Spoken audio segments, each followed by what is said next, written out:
Fala aí, fanático vascaíno, fanática vascaína, que alegria encontrar você aqui nesta segunda-feira, logo no nosso café. Chega deixando o seu like, mãozinha que está aqui embaixo, gente, é muito importante para que o nosso conteúdo chegue a outros vascaínos. Se inscreva no nosso canal, vamos crescer, vamos chegar hoje a 191 mil amigos, falta bem pouquinho. Isso é muito importante para a gente transformar na maior comunidade para falar de Vasco. E eu quero já que você coloque aqui no comentário qual é o assunto que você quer que eu trate no vídeo de hoje das 6 da tarde. Você vai pautar o canal Fanático Vascaíno. Eu quero ler qual é o assunto que você quer que eu trate, porque agora nós vamos falar de arbitragem, de CBF e de preparação também para o jogo com o Criciúma. Vamos embora? Então conto com você. Tamo junto. Aqui é a sua casa, aqui você participa do canal Fanático Vascaíno. Escolhi essa linda camisa porque normalmente quando a gente usa essa camisa a gente vence, como foi no clássico com o Fluminense. De muita reclamação, de muita rivalidade, de zoação, como fez o Vasco, ao comemorar a vitória de número 154 nesse confronto, abrindo ainda mais a distância. O Vasco só perde em confronto direto aqui no Rio de Janeiro para o Flamengo. Botafogo a distância é gigante, para o Fluminense a distância é boa, também é grande. Enfim, isso tudo faz parte, é uma zoeira e tal. Dentro de campo, o time jogou mais que o Fluminense, fez por merecer a vitória. A torcida se divertiu, lá do lado de fora cantou que a barreira vai virar baile no Newton Santos. Dentro do estádio, gritou olé, ali pelos 43, 44 minutos, a galera gritava olé, eu gritei olé. Isso tudo é do futebol. Só que dentro de campo, alguns fatos chamaram a atenção, e principalmente a arbitragem do Anderson Daronco. E ontem, quando eu estava voltando do Maracanã, depois de fazer mais uma narração para a Flashcore, eu vinha ouvindo a Rádio Tupi e ouvi a entrevista do presidente do Fluminense, Mário Bittencourt. Não sei se você já viu essa entrevista, mas ela é interessante em alguns aspectos com os quais eu concordei. Um deles, ele reclamou veementemente da atuação do Anderson Daronco, que já de longe não é mais aquele árbitro que foi. Eu já disse algumas vezes aqui, repito, acho que ele é um árbitro que mais picota jogo no futebol brasileiro. E aí ele até corroborou com a minha tese quando ele disse que jogadores do Fluminense disseram a ele que até no tiro de meta eles pedem para esperar para bater, para ele chegar antes, para ele conseguir chegar no meio-campo. Ou seja, fisicamente, eu acho o Daronco muito pesado para um árbitro, ele demora a chegar, ele vai picotando para poder amarrar o jogo perto dele. Isso interfere, muitas vezes, no ânimo dos jogadores. Mas em relação ao lance do pênalti, ontem a CBF trouxe a análise do VAR, né? O que eles entenderam e o próprio Anderson Daronco.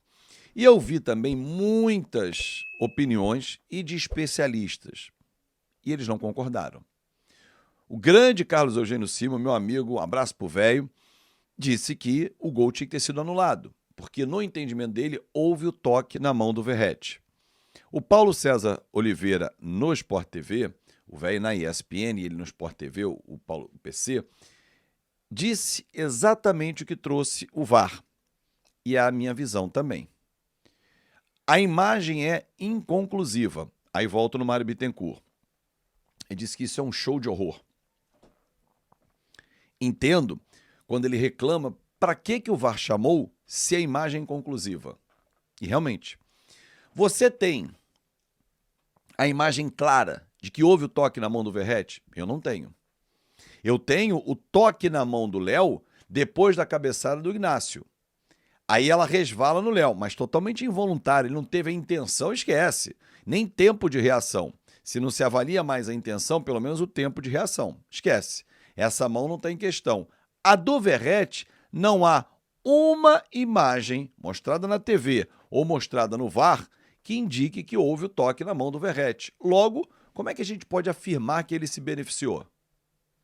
Aí é que eu discordo do presidente do Fluminense, quando nessa mesma entrevista coletiva, ele abriu fazendo um pronunciamento longo, disse que tem uma imagem. Então mostre, eu não vi essa imagem. E as palavras do Paulo César Oliveira, eu faço as minhas também. Se aparecer uma imagem que mostre que o toque foi na mão do Verratti, eu também acho que aí o lance tinha que ser anulado. O gol tinha que ser anulado, porque ele levaria vantagem.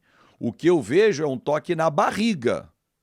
E esse toque na barriga faz com que a bola pare perto dele e ele empurra o Léo para fazer o gol. Faro de artilheiro. Agora, voltando às ponderações do presidente do Fluminense, que eu acho que tem muito a ver, porque hoje, teoricamente, alguém vai dizer assim, o Vasco foi beneficiado. Ele chegou a falar sobre isso. Amanhã é prejudicado. Pô, nós já fomos inúmeras vezes prejudicados. Mas o que eu quero dizer para você é o seguinte, torcedor, e ele alertou para isso. Os clubes pagam taxas altíssimas para registrar contrato, para participar de competição, base. Então, os clubes enchem de dinheiro as federações e a confederação.